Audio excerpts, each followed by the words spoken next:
I'm Christine from Scalp Garden. I'm the trichologist here, and you're watching Trendy with Kim Ellison. Hello, everyone. Welcome to another episode of Trendy with Kim Allison. And today's guest, Christine McMillan of Scalp Garden.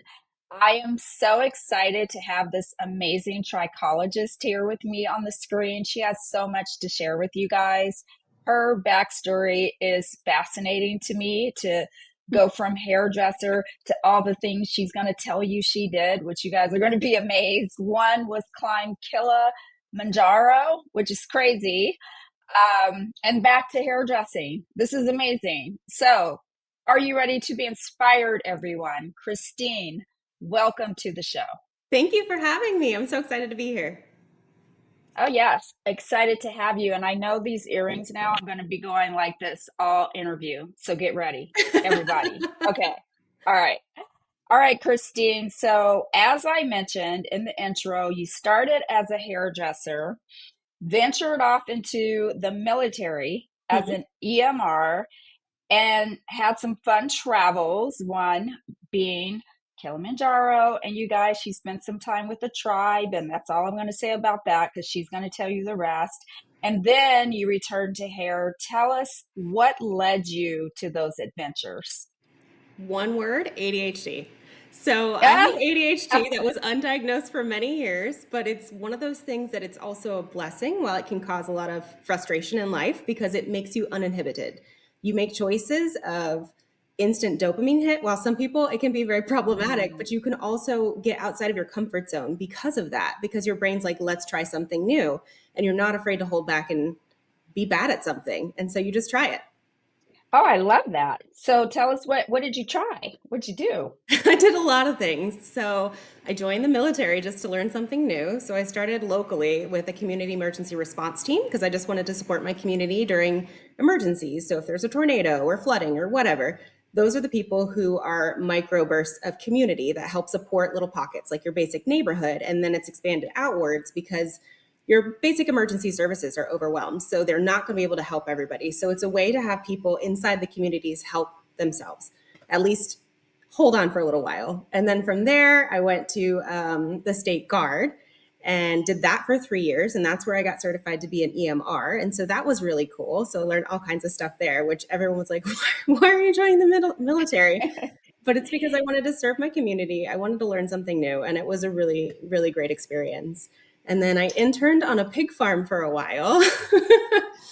I And mean, so I did that for, I guess, 3 or 4 years, just learning about organic farming and restorative agriculture and learning about food processes was really cool. And it's one of those things that it's really interesting as I'm going into trichology, where I talk about food and understanding where our food comes from, how it's produced, and the quality of food. And that really makes a difference. So it's been interesting to see food from the soil all the way up to trichology. So we start in the dirt and we end on the scalp, but it's so cool. love it.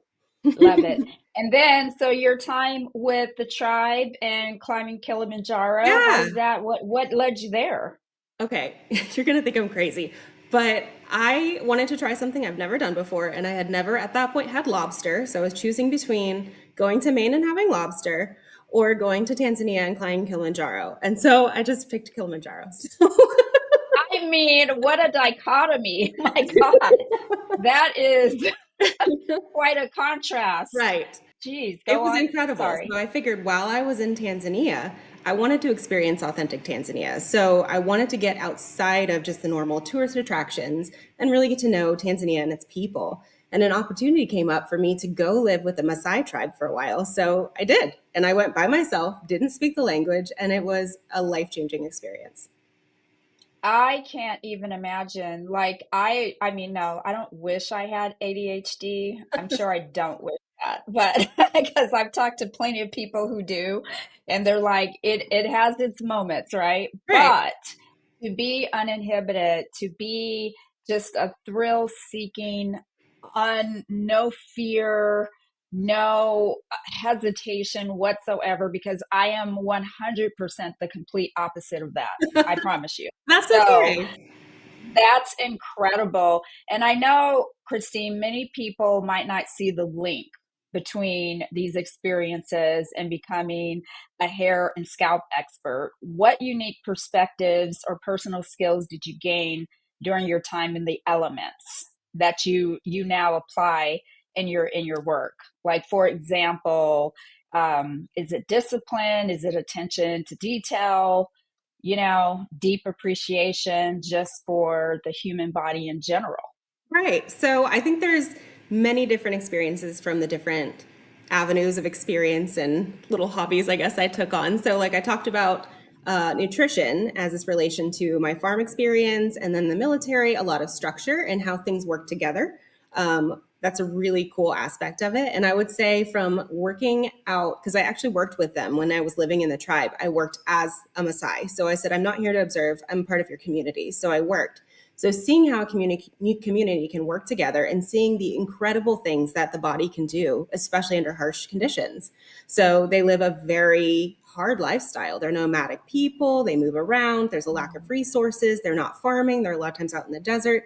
And seeing how things affect the body, and especially iron deficiency, is something that was really fascinating Ooh. to see in their people and how they still function. And I don't really understand how, because it's wild how they live day to day and still are very strong, very capable, very smart people.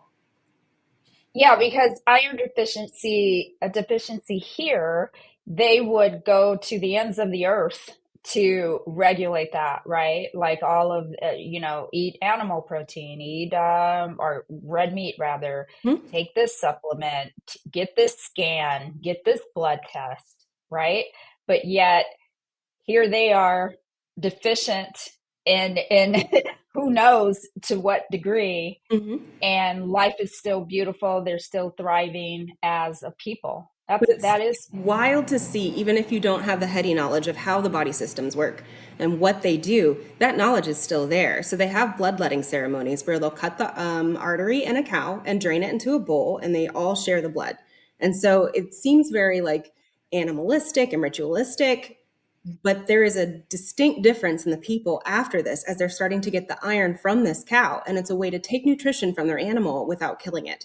So it's a really sustainable way to get this nutrition, but they don't really truly understand. There's a deep spiritual part of it also because they have so much reverence for nature. But for them to not really fully understand what's happening biologically, but you can see the difference in the people where they're like, don't you feel so much better after this? And knowing what I know about the medical world, I'm like, it's because you guys are all deficient. You guys don't have any iron. You don't eat meat on a regular basis because they don't have refrigeration. They have no way to store it. They're out in the middle of nowhere. You have to worry about animals stealing anything that you do kill. And it's very expensive. Their cattle are their bank accounts, so you don't kill them if you don't have to. It's a very, very sacred thing, and it's amazing to see religion and culture and society and biology all married together. It was very cool. I just got full chills when you said they drain the blood from a cow and drink it Not all of it. without It's just killing. like a bowl. No, no, I know, but they ingest it enough that they feel better without killing the cow. What an organic way to live, just I think the way God intended almost. I don't know. That's very interesting without knowing the reason for doing it. They're going by the vibration of the earth. Yes. That's what everything is put on this earth for, is to work in harmony where no one has to suffer Right. necessarily. And they figured it out without any books, without being skewed in any way, which I think that is incredible. Thank you for sharing that, Yeah. Christine. It's very cool. Yeah. Yeah. And I love the name you chose for your business, Scalp Garden. So, as a traditional hairdresser, what was the aha moment that you had that made you realize the scalp is super important? Well, that started a long time ago. I started having clients over the years with hair loss problems, even as young as 12. I was having young kids with issues, and I was sending them to their doctor, sending them to the dermatologist, and they weren't really getting answers. And so I feel like I have to learn everything. So what did I do? I went to school so I could start helping people. But it's one of those things that you know something's wrong, you know something's going on, but you don't know where to send people. And then even if you do send people to traditional routes of care, they don't always have specialization in hair loss, in scalp conditions. And so they kind of just tell you to minoxidil about it. And it's so much bigger than that. And everybody's body is so nuanced.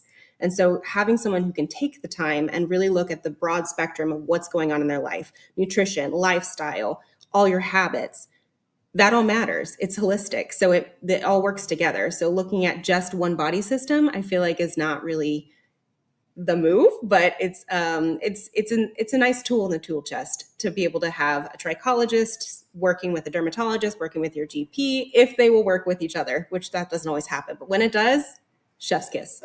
I love that. And I do know that the body is a computer. It's full of systems. And if one system isn't working, it's the body is one whole piece. In other words, again, full of systems. The cardiovascular system, the immune system, the adrenal system, all the systems. So when one thing isn't working, it could be a different system, not necessarily even in that family of what you're trying to address. So, yeah, I completely understand that. So, you realized the importance the scalp has, obviously, right? And it's trending right now. Was it a particular client or a recurrent issue that you kept seeing that made you say, I've got to go to school now to get my trichologist license? Like, hands down, got to do it. It was many. It was many because it's if you have one that you send off and they're like the doctor's like, I don't know, you're fine. You trust the doctor, which I'm not saying don't trust the Right. doctor. That is not what I'm saying at all. I'm saying in this situation, they said, you're fine, don't worry about it. But it was something that always stayed in the back of my mind.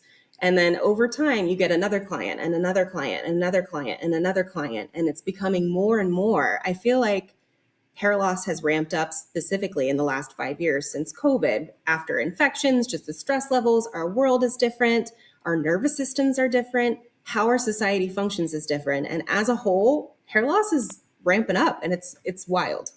Is there a specific, though, can you think of a client where something was chronic, like the specific issue itself that you discovered? Okay, is it psoriasis? Is it contact dermatitis? Or what was it specifically?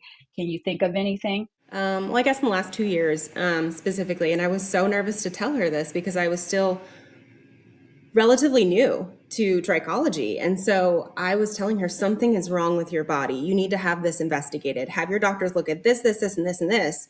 And as they started looking into things, they're like, you have lupus, which is wild because I cannot tell Mm. you you have lupus, but I'm like, this is who you should talk to and this is what they should look for.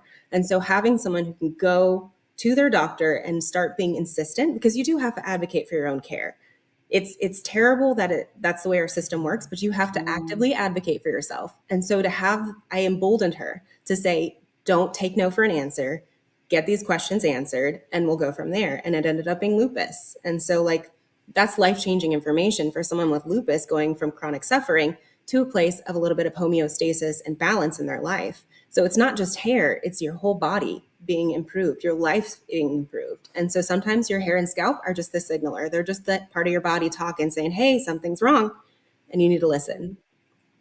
Oh my God, you're an amazing, just not only human being, but your clients, what a gem they have in you because you go beyond the chair, and a lot of hairdressers don't do that. So, what was the process in becoming a licensed trichologist like?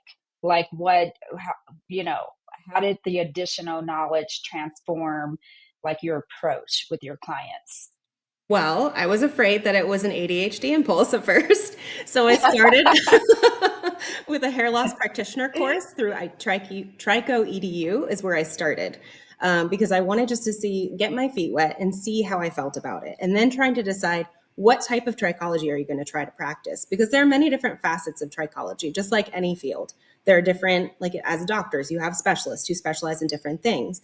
And for me, I wanted to go very biology heavy. So that meant a lot of studying, a lot of reading, a lot of writing essays and papers. And those papers, shout out to my professors, they were wild because one of my papers about how vitamin C is used in the body, they wanted a little bit of background about vitamin C. So I talked about its origins and how the wife of the guy who found vitamin C in peppers should also have gotten a Nobel Prize because it was her who made the dinner who he didn't want to eat the peppers. And so he took it to the lab to test it instead.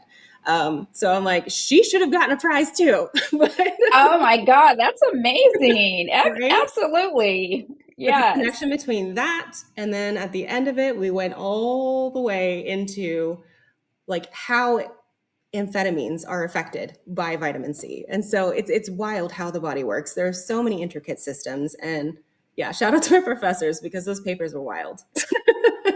Oh my gosh. Well, that's amazing. So, how long did that take to get through your trichology courses? It depends. It depends because a lot of them are self guided. So it really depends on how driven you are, how much time you have, and how much you're dedicated to learning something new and then able to apply it and retain it. So for me, each of them, like hair loss specialist, didn't take me that long. So like that, what I would say, like you can get it done in probably 6 months. Trichology, I've got 2 certifications in trichology. So one with IAT and one with Trico EDU. And so each of those took me about a year and a half to 2 years. And then, because I really wanted to know, not just pass the test and jump, I wanted to understand, to retain the information, to be able to use that information. So yeah, that. And then after I was done with those, I got a board certification through the American Naturopathic Medical Certification Board. So that was like super validating as this outside source that was not any part of my education was like, yes, you know what you're talking about. Yes, this is correct. Yes, you got this, girl. So, like, there's something so empowering about that because I think we all struggle with imposter syndrome. Oh, 100%. And thank you for identifying all the letters next to your name, which I think that is so impressive. I have no letters next to my name. Like, Yes, you do. TWKA, babe. hey, that's right. Journalist. I'm just kidding. My husband literally hates every time I say that. I'm like, hey, you just wait. It's I ain't done. true. Thank you. All right. Not all trichologists are hairdressers. We know that. Hmm. Do you think your background as a hairdresser has given you a unique perspective in trichology? Yes. Because if you're not a hairdresser and you're just a trichologist, I think you probably do have an advantage, right? Yes. So I think it's twofold. I think you have it from a technical sense where you understand the processes and the chemical things that happen in a salon. So you can also give someone guidance as far as what they should be doing, what they Mhm. shouldn't be doing, and sometimes giving some tips to their stylist as their hair is changing. So as your hair is changing from fully terminal hairs, these thick, juicy hairs, and they're Mm. miniaturizing, you cannot treat them the same way. And so being able to have that background and be able to give that insight as someone's hair is changing to be like, hey, heads up, these things need to change in your life, even if it's temporary, just so you can prevent further damage. I think that is super, super important. And I think also cosmetologists and hair design people are all very people oriented. And so I think you approach it very differently, seeing it as a whole person and seeing the people and relating to people as people is a lot easier versus in a medical setting. It's very biological, it's very sterile, it's a very different approach as far as how you interact with the client. So I think there's a major advantage of cosmetologists and hairstylists to be able to connect on that level with people much faster. Oh yeah, and then too with hairdressers, they feel they share more with you. We're like a bartender. You Hmm. know, you're not gonna in a doctor's office, you have white coat syndrome. You can't get out of there fast enough. Right. In a hair salon, we can't get them to leave. We're like, okay, my next client is here. Okay, bye. So Truly. I totally get that personalized piece. Before we move away from this topic, your trichology education and just being a trichologist and all the amazing things in general, if someone watching says, I'm a hairdresser, I want to become a trichologist, what are the steps from hairdresser to trichologist? I think that really depends on your learning type. So being honest with yourself about how do I learn? How do I work best while learning? If you need community, if you need something that's a little bit more independent and you're on your own and you don't talk to anyone, knowing that first so you can choose the right program for yourself. Because if you choose a program that's not suited for you, you're not going to be successful. So finding something Mm. that being really honest, because it's hard to be honest with ourselves. You're like, oh yeah, I got this. I can do this. Great. Because a Mhm. lot of it is very self driven. So are you a driven Mhm. person? What kind of accountability do I need to have? What kind of learning environment is best for me? So really breaking it down as to what you need, breaking down what you want to learn, and then finding something from there. Is it a program? Is it college? Do they require a any type of prerequisites No to prerequisites be a required. So you can just okay? jump in and become a trichologist. So there are several different schools that you can go to. I would 100% say check your backgrounds, look at some reviews, talk to people who have done it, and find something that feels like it aligns with you because they're all very different programs. They all have different points of view. And so finding something that's right for you is very important. But you don't need to have any prerequisites. You can just sign up. It's helpful. It's very helpful if you have some anatomy and physiology. So, like, depending Oh on which yeah. program you have, it can be very biology heavy. So, it's helpful to have that background, but it's not fully necessary. They'll teach you. Oh, nice. Okay, perfect. Okay, future trichologist out there. All right, there you go. What are some of the most common myths or mistakes people make when it comes to their scalp health? Oh, okay. I'm gonna get blown up for You this. like, don't get me started. Yeah. I'm gonna get in so much trouble for this, but I am not Oh, for I love trouble. I love trouble. Bring it on. Bring it. Bring it to me. All the trouble. I am not for scalp oiling. I think there is a lot of harm that can be made with Oh, that. So the oil can feed yeast and bacteria. So it can feed seborrheic dermatitis. It can cause all kinds of problems. And so while scalp oiling has its place, very few people actually need it. There's a lot of other things that can be done that are a little bit more helpful based on what's actually going on. And sometimes people are like, oh, my scalp is dry. I need to put oil on it. And it's not, it's seborrheic dermatitis. mm. So it's basically a yeast colony on your scalp. It's called malassezia that is just shedding all these flakes and like, oh, it's dry and flaky. No, no, no, no, no, no. Those are colonies. Yikes. Yeah, What? yeah. Oh, days. So that's seborrheic dermatitis. Hmm. Interesting. Yeah, I never quite knew the full scope of what that actually was. Even if with scalp oiling, even if you leave it on as a treatment and then clarify it 30 minutes later, you still don't recommend it at all. To That's no fine. oil on the scalp. That's fine. So at most Okay. overnight. So some people will put it on and sleep in it and shampoo it out the next day, but make sure you really get it out. And so oil, if you look at all, I mean, I'm an 80s baby, so we saw the commercials with like animals covered in oil and stuff and Dawn showing how it gets it off because it's so hard to remove. I'm not saying use Dawn by Yeah. any stretch of the imagination, but you have to be a little bit more aggressive in your cleansing because a lot of our cleansers are not as harsh as they used to be. They don't have the same surfactants and surfactants in it. And so they're a lot gentler. And so one shampoo with a normal shampoo on top of oil, you're just getting half the oil off. You still haven't cleansed the scalp, you haven't gotten all the oil off, and you can have a problem. I know, Christine, you often speak on Instagram about holistic health and its connection to the scalp. As a trichologist, you don't just see the hair, you see the whole person. So we talked about that. Can you walk us through the investigative process? Like how do you look beyond the surface level issues you see in the salon to uncover the causes of a client's scalp issues? Well, one, we actually look under the surface with scopes. So we'll use technology to actually look and see what's going on because you can kind of macro view, look at somebody, and micro view is not the same because it's got its own unique biome and you can see exactly what's going on within the scalp. But I'll also ask you about your lifestyle. What are you doing for stress mitigation? Not dissociation, because people think, oh, I watch TV, I sit down and just like play games or whatever.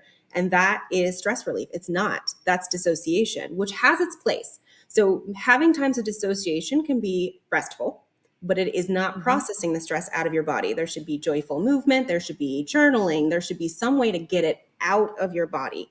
And so that's something as a culture we don't do very well. So one of the things that I Mhm. recommend for people is 15 minutes a day of joyful movement. whatever that means. You're not saying you have to go to the gym. You can literally just shimmy your shoulders for 15 minutes, play with your dog, dance, whatever makes you happy, but it has to bring you joy for 15 minutes every day, moving your body. And so that's one Oh of the my things. gosh.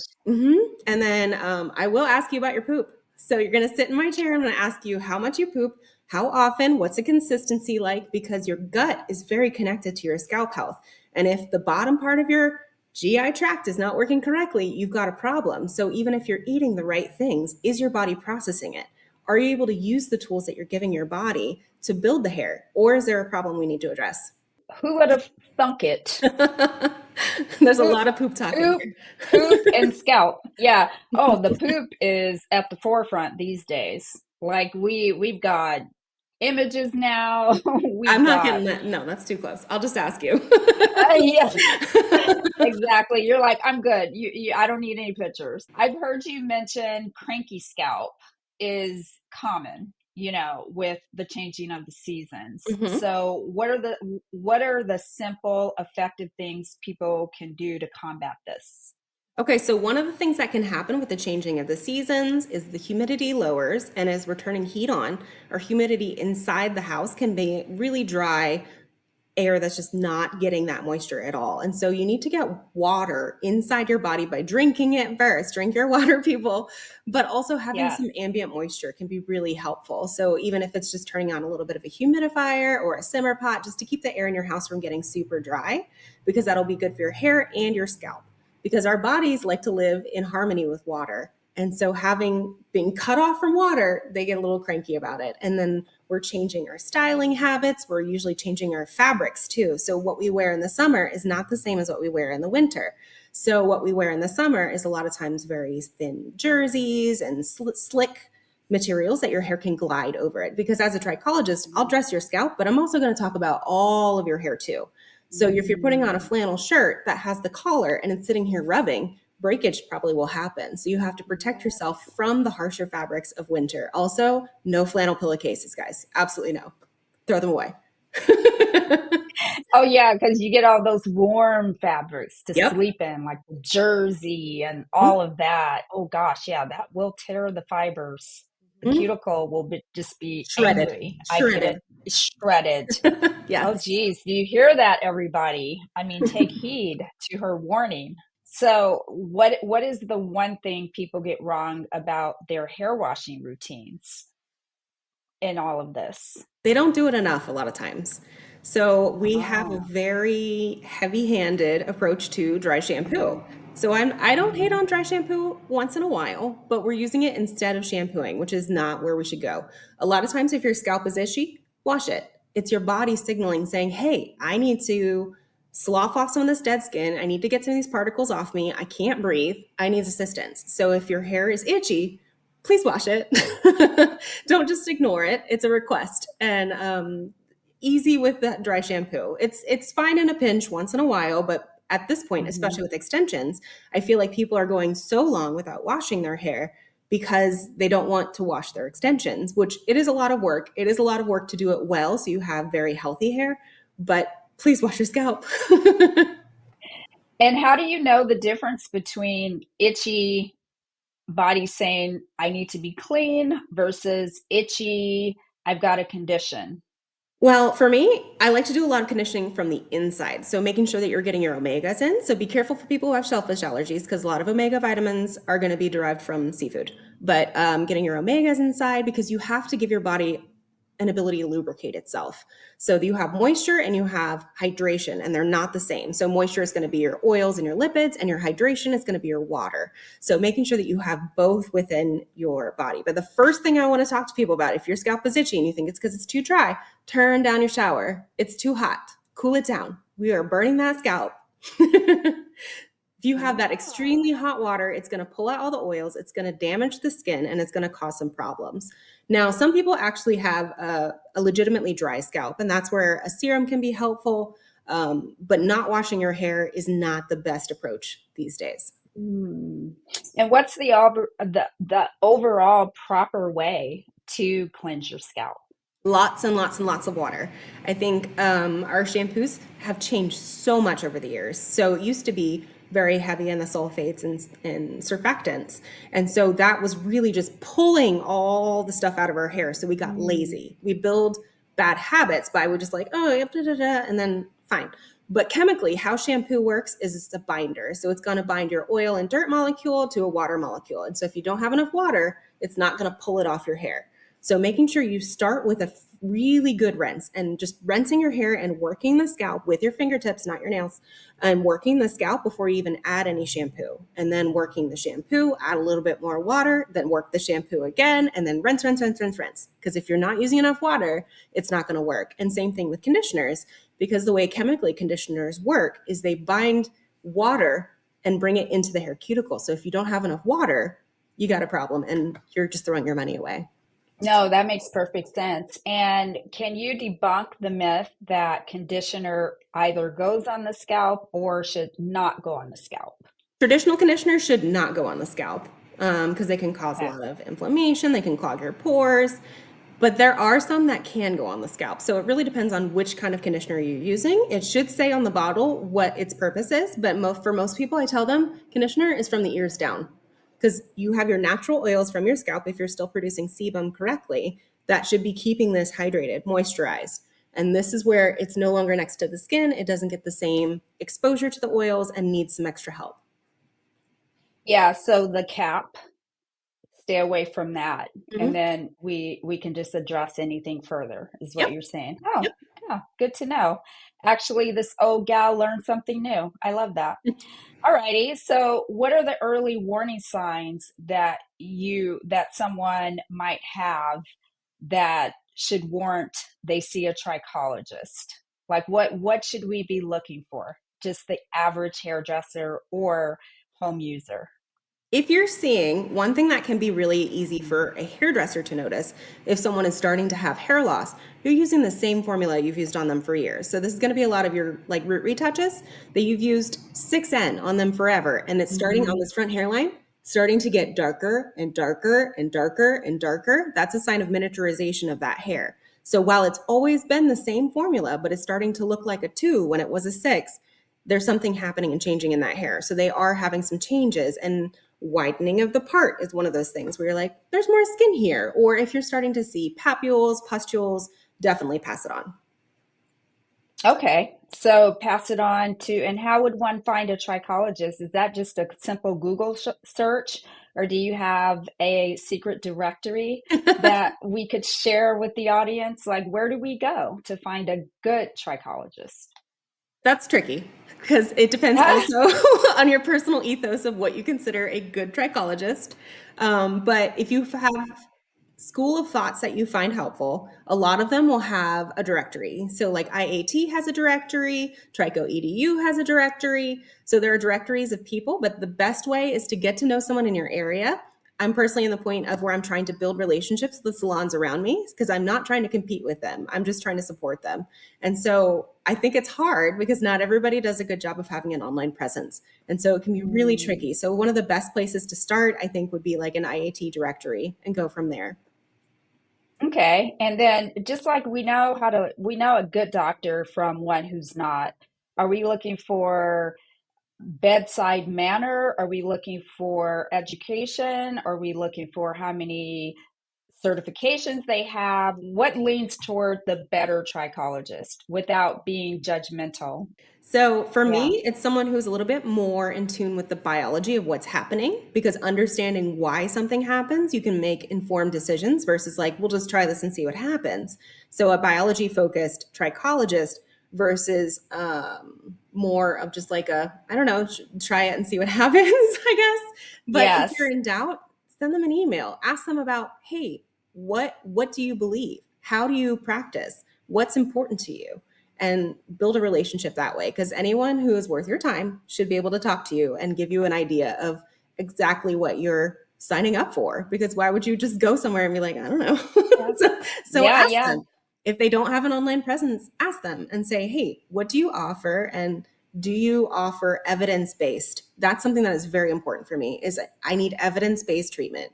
So if there isn't as evidence to support it, that's not something that I do in my space because you can do all kinds of things with vibes, but then it's just a placebo effect. I want something that is quantifiable, something that is definitely this works and we can prove it.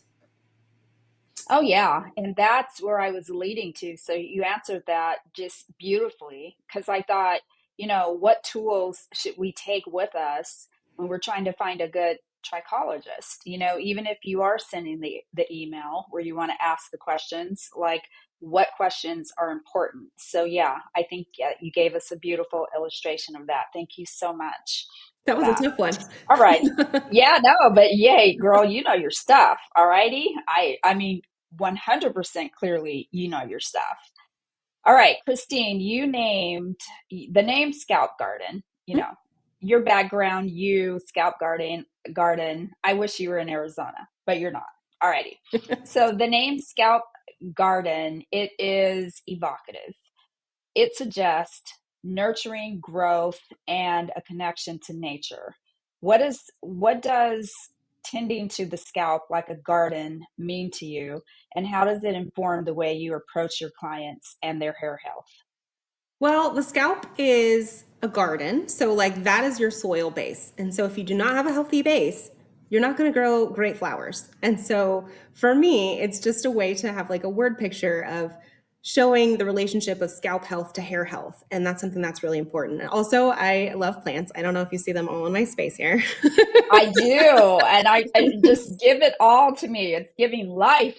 I Yes. love it. Yes. But also, Oh, I have one too. oh, She's there new. it is.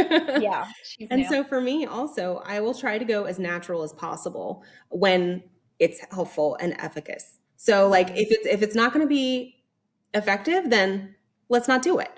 But I also think that like just because something's natural doesn't mean it's good because you can have all kinds of natural things that can harm you. So you have to have the knowledge to understand that more isn't better, but if I can help it, I will go more natural route than anything else. So for me, minoxidil is never my first round of action just because I don't like its side effects.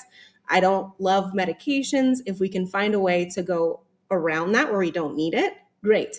But I'm also in the camp that I'm not full holistic, where I'm like, minoxidil is the absolute devil. It's just a last resort for me, if that makes sense.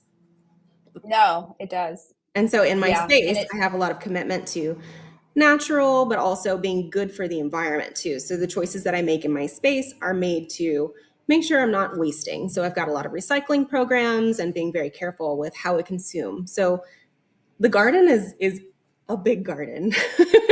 It's a oh literal my garden and God. it's a, I guess, a mindset.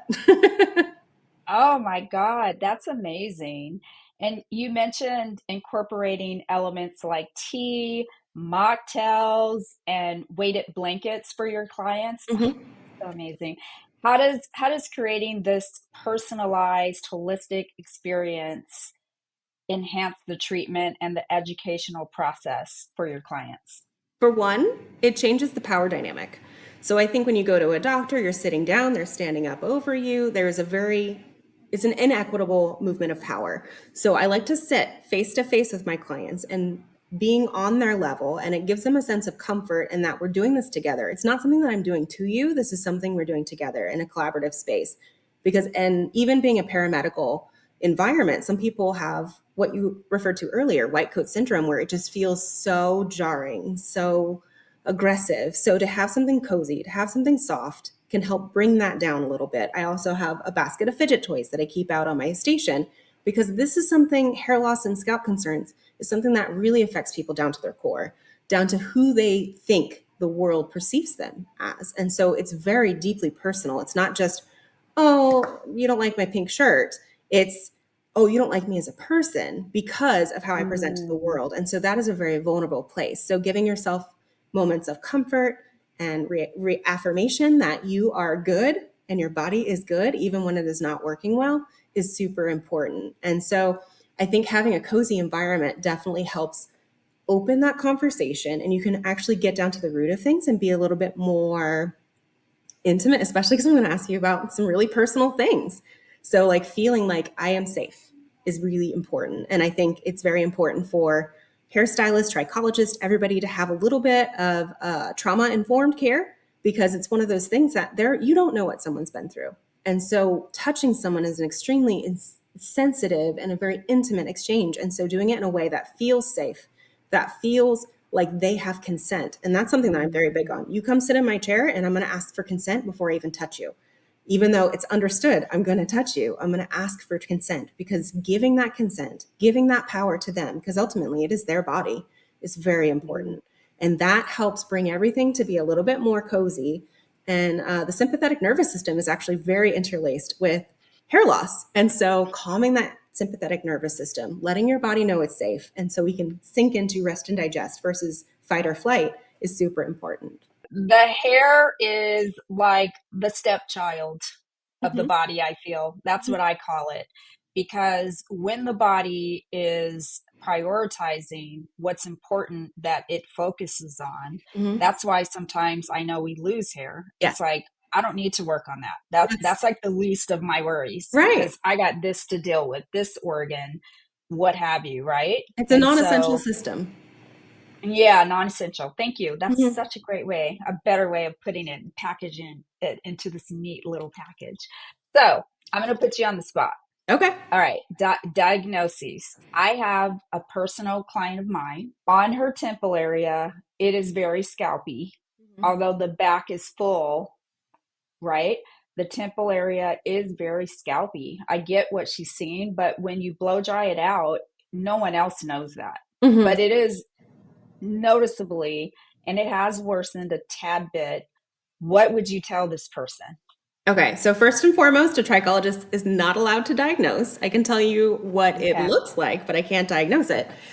But It's twofold. uh-huh. It's not necessarily diagnosing her because I'm a hairdresser and not a trichologist. Mm-hmm. But if you being a trichologist, you got that extra expertise. What does that conversation look like in your chair? That's Does tricky that make because I sense? also don't think that it's irreversible. There are things that can be done to beef up that hair, to bring back sleeping follicles, as long as the follicle isn't capped. So the body will cap the follicle if it's destroyed the stem cells. So as long as the stem cells have not been destroyed, you can bring it back. And so I don't think that accepting it and being like, I'm in menopause, I'm in perimenopause, I just have to take it. No, you don't. No, you don't. But definitely go to a trichologist, because a lot of them are trained also in functional ranges. So you can bring your lab work with you, because some what can be considered lab normal and what's considered optimal for hair growth are not the same. And so the doctor might not see it as a red flag, but for me, there are some labs that I'm like, oh no, this is definitely a red flag. So sometimes it can be nutritional, sometimes it can be lifestyle, it can be stress levels, it can be way you eat or how your body's digesting things or hormonal shifts. But just because your hair is thinning doesn't mean you have to take it. Oh, good news. All right. I Yeah. love So that. tell your All righty. girl there's hope. All right, there's hope as long as it's not capped. We love that. Hmm? Absolutely. And when we were in Korea over the summer, my husband had stem cells injected into his scalp. Isn't Hmm. that interesting? His I own loved stem seeing your cells. episodes about that. That was so cool. Oh, did you watch it? Yeah. Oh, oh, that's so cool. Thank you. Thank you for the view. All right. So, what kind of content, speaking of all of that? Because Instagram, the monster, I call it, because it has decided that I will not have any more than the following count I have for the rest of my Instagram life. I don't know what it's doing, but since April, I can get 150 followers and it'll take 200. If I get 200, it'll take 250. It just keeps me right where I'm at no matter what. And it is, I don't know. I don't get it. Anywho, but I still get on it every single day. Look at me. So for you Christine with Scalp Garden's platform, what kind of content resonates the most with your audience? I mean, I think a lot of content that is informative. It talks a little bit Mhm. about what's going on with their bodies. And there's a lot of the content that resonates is the solidarity of you are not alone. This is not something purely happening Mm. to you. And that you should not reduce yourself just because of hair loss. That doesn't mean that you shouldn't enjoy your life. You shouldn't go in public. You shouldn't take pictures. You shouldn't go swimming. You should live your life and you're full of value with or without your hair. But let me help you. Oh my gosh, that's beautiful. What is your ultimate goal, Christine, for Scalp Garden? Are you focused on one-on-one client care, or do you have bigger ambitions for product launch or an educational launch? What's your goal for Scalp Garden? My passion is working with clients one-on-one because I think people being seen, people being heard, and people being helped is at the top of my heart. Do I think at some point I might do a product launch? Maybe, if I think there's a gap in what's out there, because I also don't believe that I have to sell what's out there. If it's going to be helpful, I just want people to get the solutions they need, whether I can sell it or not, because developing a quality, really quality product is extremely expensive too. So if Hmm. I find in my career that there is a gap in care and there's something missing, then maybe I'll take that step. But at this point, I've found most of what I'm looking for. So I'll just stick with that for right now. Okay. And you don't have any aspirations to teach other people how to do what you do? Really? Not at this point, but girl, I didn't aspire to be in the military or to live with a Maasai. So who knows? I don't count anything out with you, Christine. Like literally, if I see you running for president, I'll be like, "Oh yeah, that Absolutely. tracks. That No, tracks." absolutely Yeah. no. Absolutely no. Yeah. For I know who would want that job, not No. me. Mm. Uh-uh. All right, for our final just for my final thought and takeaway for you, if you could give our listeners just one actionable piece of advice to improve their scalp health today, what would it be? Mm. Eat the rainbow. So make sure you're eating all different colors. It's very easy in today's culture to eat beige, beige, beige, beige, beige. Everything's white and beige, but get as many different colors in as possible. Getting your fresh veggies, getting your fresh fruits, and you're going to have your meats. And so, like, a very diverse diet is a great place to start because there's so many amino acids, so many minerals that are required to build hair and for your body to function well. So let's get it in. All right, I love that. And I love to end the episodes with a game. And I have been playing around with new games. So it was my 60-second blowout, but I'm playing around with this new one called What Would You Do? Oh All no. righty. So, yeah, you thought you were prepared, didn't you? Watching other episodes, but no, here I come. Let's All go. righty. So I'm going to ask you, what would you do? All right. Are Okay. you ready, Christine? No, let's go. All right. All right. What would you do if you woke up one morning and could understand every dog's thoughts and all they could talk about was their owner's hair and scalp? I don't know, because I feel like dogs would talk about their owners a lot. I feel like I would have to find like a place off by myself because I feel like it would just be very noisy. All right. What would you do if the floor of your salon suddenly turned into lava? Oh, And the only way to save yourself and your clients was to use your hairdressing tools. What would you do? I mean, I'd probably make some skis with some foils, maybe. Hey, that's actually clever. I like that. All righty. Celebrity, I think I would use my blow dryer. I don't know. Would that work? Would I that don't, give I us like mean, a it's an aisle? hypothetical, of course. All righty. You switch bodies with a celebrity for 24 hours, Christine. Mhm. Their hair is a total mess, and all you have, and you have all of your trichologist knowledge. What's the first thing you do? Ooh, that's a tough question because then I have to pick a celebrity first. I Yeah. mean, I might start with Weird Al. He could use a conditioning treatment. Ooh, I like that. Yeah, in facts. All right. What would you do if a shampoo you created accidentally made everyone's hair stand straight up like a hedgehog? What would you do? Right. All right. What would you do if you were forced to wear a single ridiculous hairstyle for the rest of your life? I mean, you find a way to own it, rock it. That's good. Good attitude. You're healthy. All right. What would you do if your scissors, combs, or trichoscope suddenly have the power to reveal a person's deepest secret with every snip or scan? Ooh, I don't know if I could handle that. That's a lot. I mean, people What would you tell do you a though? lot, but like, oof. You'd be like, oh, I'm sweating. Yes. All People don't right. need help. They Are- tell me already. yeah. Before we go, where can people find you? That is the Oh. most important thing. How can they find your beautifulness? You can find me on Facebook or on Instagram at Scalp Garden. All right, you guys, and don't worry, I'm going to have her back again for other topics where we just tackle one topic and really dig into that. So get ready for that treat in the future, you guys. Until next time, bye, Christine. Bye.